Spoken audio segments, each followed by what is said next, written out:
Struggling with the NEET paper, worried about what has happened in NEET 2025 that may repeat in 2026. In spite of having a lot of preparation, still marks are not improving in mock test.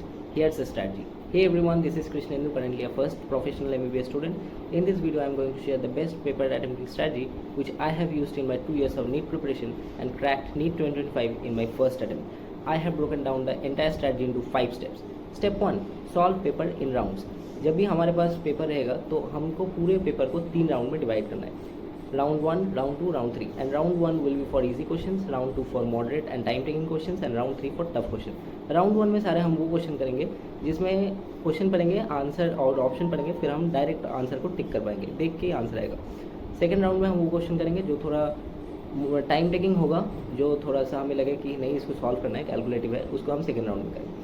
Round 3 में सारे हम वो question करेंगे जो tough है, जिसमें हमें नहीं पता है कि कैसे आंसर को अप्रोच करना है, हिट एंड ट्रायल करना होगा, तो उसको हम राउंड 3 में सॉल्व करेंगे. मैं कुछ एग्जांपल्स दिखा रहा हूँ नीट 2025 के पेपर से ही, जिससे तुम्हें ये पता चलेगा कि किस टाइप के क्वेश्चन को कौन से राउंड में सॉल्व करना है. जैसे कि ये एग्जाम्पल देखो, फिजिक्स का लॉजिक गेट का सिंपल क्वेश्चन है, तो इसको अगर हम कॉम्बिनेशन ऑफ गेट्स को सॉल्व करेंगे तो आंसर आएगा एकदम डायरेक्ट. केमिस्ट्री का अगर हम ये क्वेश्चन देखेंगे तो स्पेक्ट्रम का सिंपल फॉर्मूला बेस्ड क्वेश्चन है, फॉर्मूला लगाओगे आंसर आएगा, तो ये भी राउंड 1 में ही सॉल्व करेंगे. बायोलॉजी का ये माइटोसिस का क्वेश्चन देखो, ये भी सिंपल क्वेश्चन है, क्वेश्चन पढ़ोगे, ऑप्शंस पढ़ोगे, आंसर आएगा. लेकिन अगर हम ये क्वेश्चन देखें फिजिक्स का, तो इसमें डायमेंशन का क्वेश्चन है, थोड़ा लेंथी है, जिसमें हमें चारों वैल्यूज़ को सॉल्व करना होगा तभी आंसर आएगा, तो ये थोड़ा टाइम टेकिंग है, better to do in round 2. Chemistry में ये क्वेश्चन देखोगे तो ये कॉम्बिनेशन ऑफ रिएक्शंस है, मतलब रिएक्शन है, मल्टी स्टेप रिएक्शन है, तो इसको भी ये थोड़ा टाइम टेकिंग होगा, इसमें लास्ट स्टेप जो आता है वो थोड़ा टफ भी है, तो better to do in round 2. और ऐसे ही अगर हम बायो में ये AR देखेंगे तो AR statement, match the following, ये थोड़े से लेंदी होते हैं, तो इस टाइप के क्वेश्चन को बायो में सेकंड राउंड में करना ही मैं बेटर मानता हूँ, तो इसको भी हम सेकंड राउंड में करेंगे. अब जैसे ये क्वेश्चन देखो केमिस्ट्री का, तो ये बहुत ही कैलकुलेटिव क्वेश्चन है, इसमें कैलकुलेशन में उलझ जाओगे, फॉर्मूला सही लगाना होगा, तो इस टाइप के क्वेश्चन को राउंड 3 में करो, क्योंकि इसको जितने टाइम में तुम करोगे उतने में बहुत सारे क्वेश्चन सॉल्व हो जाएंगे, तो इसको छोड़ो और आगे बढ़ो, बाद में आके ट्राई करो. और लास्टली फिजिक्स में ये क्वेश्चन जो टफ माना गया था और एक्चुअल में टफ था, तो इस टाइप के क्वेश्चन को हम थर्ड राउंड में ही देखेंगे कि अगर पहले राउंड में एक बार पढ़ा नहीं बन रहा है, 2 बार पढ़ा मैक्सिमम तो नहीं बन रहा है, तो थर्ड राउंड में ही प्रेफर करता हूँ मैं सॉल्व करना. अब एक चीज़ ध्यान रखना है, एग्जाम में कभी भी एक क्वेश्चन के पीछे ज़्यादा से ज़्यादा टाइम वेस्ट मत करना. एक क्वेश्चन को एक बार पढ़ा, अगर समझ में आ रहा है तो ठीक है, प्रोसीड कर सकते हो, अगर कुछ भी नहीं समझ में आ रहा है सर्किल मारो, आगे बढ़ो, बाद में आकर उसको फिर से ट्राई करना. ऐसा कभी मत करना कि एक क्वेश्चन के पीछे ही 10-15 मिनट से लगे हैं, इससे तुम्हारा टाइम वेस्ट हो जाएगा, फिर तुम पैनिक कर जाओगे लास्ट में, तो don't do this. Step 2 is time management. Exam में बहुत सारे बच्चे ये माइंडसेट बना के चलते हैं कि हमेशा यही सीक्वेंस फॉलो करना है, बायो केमिस्ट्री फिजिक्स या फिर फिजिक्स केमिस्ट्री बायो, जिसका जो भी सीक्वेंस हो, लेकिन I don't think so it is the correct way to do the paper.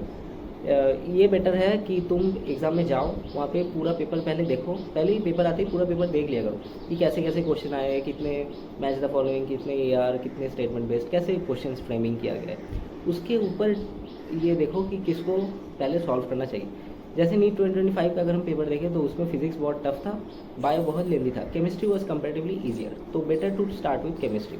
NEET 2024 का पेपर देखोगे तो उसमें बायो लेंदी था, फिजिक्स कंपेरेटिवली ईजियर साइड पे था, तो फिजिक्स या केमिस्ट्री से हम स्टार्ट कर सकते हैं. ऐसे ही पेपर को जाओ, जितने ज़्यादा मॉक टेस्ट दोगे उतने ही ज़्यादा पता चलेगा. मैंने लास्ट वीडियो में भी यही बताया था कि जितने ज़्यादा फुल लेंथ टेस्ट दोगे उतना ही तुम्हें पता चलेगा. If you haven't watch my previous video, वो I will give the link in the description box. तो मैं यही कहता हूँ कि जितने फुल लेंथ टेस्ट दोगे उतना ही पता चलेगा कि किससे हम ज़्यादा कंफर्टेबल हैं, किससे हमारा मार्क्स और बूस्ट हो रहा है, तो जिससे हमें बेटर रहेगा वो हम फॉलो करेंगे. तो ये था टाइम मैनेजमेंट की बात. मैं थोड़ा डिवाइड कर देता हूँ कि राउंड 1, राउंड 2, राउंड 3 कैसे तुम्हें सॉल्व करना है, मतलब कितने टाइम में अप्रोच करना चाहिए. जैसे राउंड 1 मान लो सपोज 45 to 50 मिनट्स, जिसमें तुम्हें फिजिक्स केमिस्ट्री बायो तीनों सब्जेक्ट्स के इजी से क्वेश्चन करने. सपोज तुमने बायो से स्टार्ट किया, अब बायो में 50 to 60 question with in 20 minutes, chemistry में भी 30 question with in 20 to 25 minutes, और बायो में 10 क्वेश्चन 15 क्वेश्चन विद इन जितने भी टाइम तुम्हें बचे हैं उतने. राउंड 2 में 1 घंटा 10 मिनट, 1 घंटा 15 मिनट, जिसमें ज़्यादा टाइम जो है वो फिजिक्स में देना है. सपोज 45 मिनट्स, और 45 मिनट्स में 30 क्वेश्चन लेट्स सपोज. केमिस्ट्री में जितने क्वेश्चन बचे हैं उतने 10-15, और बायो में भी जितने क्वेश्चन बचे हैं वो 30 से 40 क्वेश्चन. ये तुम्हें पूरा राउंड 2 में कवर करना है. और राउंड 3 में बचे जितने भी क्वेश्चन हैं जो तुम्हें लगा कि नहीं ये टाइम टेकिंग है या फिर टफ है, नहीं पता है, वो सारे क्वेश्चन सॉल्व करना है। सपोज 25 मिनट्स या 30 मिनट्स मैक्सिमम मान लो राउंड 3 के लिए।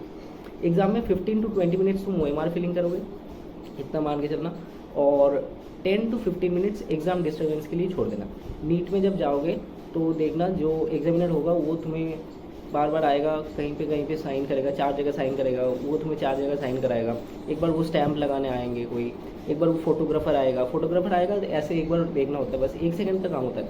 लेकिन ये सब में क्या होता है, डिस्टर्बेंस बहुत ज़्यादा होता है, पैनिक कर जाते हैं स्टूडेंट कि कितनी बार डिस्टर्ब कर लिया ये सब। अब पहले तो ये समझो कि ये सब तुम्हारे मॉक टेस्ट में इतना ज़्यादा नहीं होता है, घर पे भी टेस्ट होगा वहाँ पे भी इतना कुछ नहीं हुआ। इसलिए मैं बोल रहा हूँ जब भी मॉक टेस्ट हो 15 to 20 मिनट्स माइनस कर लेना पूरे टाइम को। जैसे 3 घंटे का पेपर है तो try to solve in 2 hour 40 minutes, max to max 2 hour 45 minutes. इतने में तुम्हारा एग्जाम पेपर खत्म हो जाना चाहिए।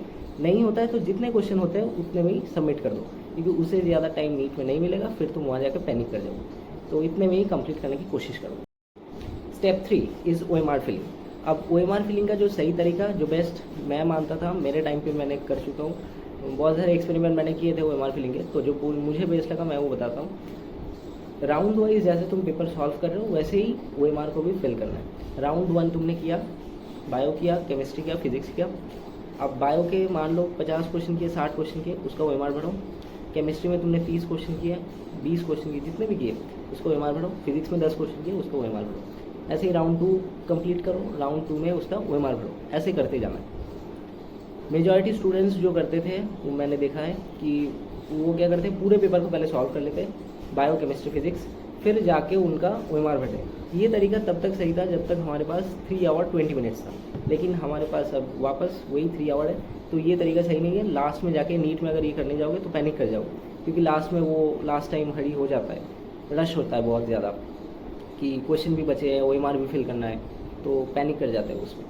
तो ये मत करो। और बहुत सारे स्टूडेंट ये भी करते हैं कि एक क्वेश्चन किया और उसका OMR, फिर एक किया फिर उसका OMR, तो ऐसे भी मत करो, क्योंकि इससे भी डिस्टर्बेंस होता है। एक बार पढ़ो फिर उसको सॉल्व करो फिर OMR भरो, तो इससे गलती होने के चांसेस है। तो बेस्ट मुझे यही लगता है कि राउंड वाइज सॉल्व करें। अब राउंड वाइज सॉल्व करने में क्या ध्यान रखना है वो मैं बता रहा हूँ।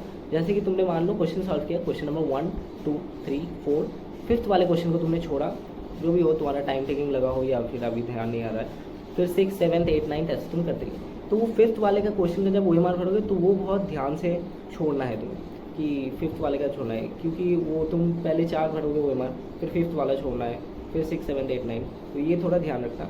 बस बाकी सही रहता है OMR, यही तरीका मुझे बेस्ट रहता है। और जब तुम मॉक टेस्ट घर पे दोगे तो भी OMR सॉल्व करना। बहुत सारे स्टूडेंट्स उसको स्किप कर देते कि OMR तो हो जाएगा, ऐसा मत करना। OMR भी साथ साथ सॉल्व करो, इससे तुम्हें वो एग्ज़ाम में जाकर वो बेनिफिट मिलेगा कि OMR में जाके तुम पैनिक नहीं करोगे। Step 4 don't over think.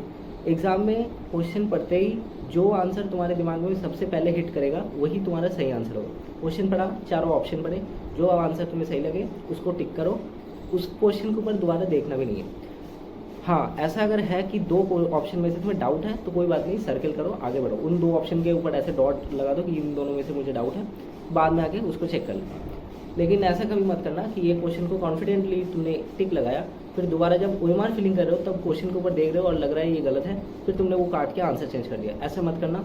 कभी ये भी मत करना कि रिवाइज कर रहे फिर से पेपर की, जो जो मुझे डाउट थे वो फिर से देख रहा हूँ, और उसमें कहीं पे बीच में एक क्वेश्चन दिख गया उसको भी फिर से पढ़ रहे हो, फिर उसका आंसर चेंज कर दिया। ऐसा कभी मत देना। एक क्वेश्चन के ऊपर रीथॉट कभी मत देना।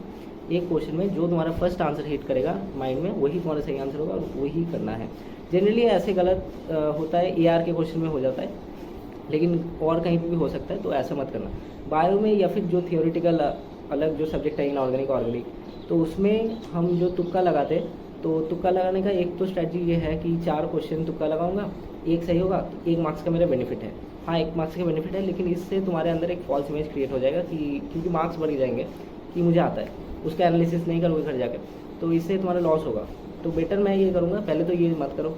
दूसरी बात, अगर करते भी हो तो घर जाके प्लीज़ उसका एनालिसिस ज़रूर कर लेना कि ये मैंने वो लगाया था, तुक्का लगाया था, तो अब इसका सही क्या अप्रोच होना चाहिए, क्या थ्योरम है, ये सीख लेता हूँ।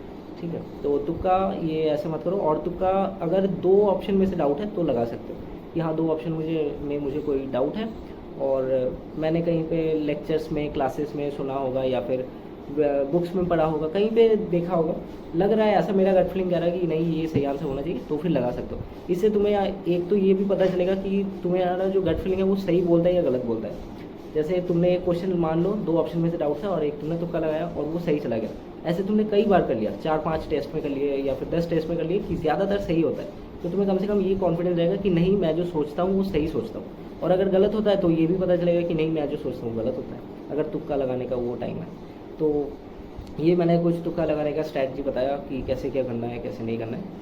और स्टेप 5 जो मुझे सबसे इंपॉर्टेंट लगता है कि डोंट पैनिक इन एग्ज़ाम में बहुत अच्छी प्रिपरेशन होने के बाद भी अगर मार्क्स कम आ रहा है या फिर इम्प्रूवमेंट नहीं हो रहा है मार्क्स में, तो इसका एक बहुत बड़ा रीज़न ये आता है सामने कि स्टूडेंट पैनिक कर जाते हैं और इससे उनके सिली मिस्टेक्स के चांसेस भी बहुत बढ़ जाते हैं और इससे पूरा उनका मार्क्स भी रिड्यूस हो जाता है। सिली मिस्टेक्स के लिए एक डिटेल वीडियो आएगा इसके बाद। तो सिली मिस्टेक पैनिक करने से बढ़ जाता है। जैसे कि मान लो तुम नीट देने गए, एग्ज़ाम देने गए, तो उसमें तुम्हारे क्वेश्चन स्टार्ट किया तुमने फिजिक्स से, पहला, दूसरा, तीसरा, चौथा, 4 क्वेश्चन नहीं बने, अब तुम फिर पैनिक कर गए। ऐसा मत करना। मैं भी नीट देने गया था, फिजिक्स से स्टार्ट किया था, पेपर कोड था मेरा 47, उसमें फर्स्ट और सेकंड क्वेश्चन दोनों क्वेश्चन मेरे से नहीं बने थे। तो पैनिक नहीं करना है। मैं पता है कि कॉन्फिडेंस लूज़ होता है, पर बेटर यही कहूँगा मैं कि 15 नंबर क्वेश्चन से सॉल्व कर लो। मतलब समझो, जैसे मान लो 4 क्वेश्चन नहीं बने तो 5, 6, 7 ऐसे छोड़ सकते हो कि वो पेज छोड़ दिया, फिर 15 नंबर से स्टार्ट कर लो, या फिर बैक आना स्टार्ट कर दो लास्ट से कि 45, 44, 43 ऐसे बैक आना स्टार्ट कर दो, फिर ऐसे भी सॉल्व कर सकते हो। ये भी एक स्ट्रैटेजी है, लेकिन पैनिक मत करो, उससे पूरा पेपर खराब हो जाएगा। ऐसा मत करना। कुछ एथिक्स भी है एग्ज़ाम के कि एग्ज़ाम जब स्टार्ट हो तुम्हारा 2 बजे से स्टार्ट होता है, तो उससे आधे घंटे 1 घंटे पहले पहुँच जाओ। नीट में भी पहले पहुँच जाना होता है, तो जहाँ मॉक देते हो तुम पहले पहुँच जाओ कि उससे पहले पहुँच जाए, वहाँ पे आराम से बैठ गए। फिर close your eyes and think about your consistency, dedication, hard work that you have paid for 2 long years, 3 years, 4 years और मोर किसी के लिए। तो आराम से बैठो, उससे क्या होगा, माइंड पूरा रिलैक्स हो जाएगा। तो ये करना है। और एग्ज़ाम डिस्टर्बेंस होगा, नीट में भी होगा, सबके साथ होता है। तो एग्जामिनर आएंगे बहुत बार, वो साइन करवाएंगे, लेकिन वो समझो पहले कि वो जो भी करा रहे हैं वो उनका काम है, वो एक सिस्टम का पार्ट है। तो यही सिस्टम है, जो तुम्हारे साथ हो रहा है ये सबके साथ हो रहा है। तो पैनिक मत करो, वो जैसे जैसे बोलता जा रहा है ऐसे ऐसे करते जाओ। जहाँ पे साइन बोल रहा है वहाँ पे करना पड़ेगा, कुछ नहीं कर सकते। तो वहाँ पे पैनिक करोगे तो वो तुम्हारा लॉस है। तो ऐसा मत करो, आराम से पेपर दो, जैसा एग्जामिनर तुम्हें बोल रहा है ऐसा करो और फिर बाहर आ जाओ। तो यही था आज का वीडियो। 5 स्टेप्स जो मुझे लगा सही है बेस्ट पेपर अटेम्प्टिंग स्ट्रैटेजी, तो वो मैंने बताया। See you in the next video. Thanks for watching.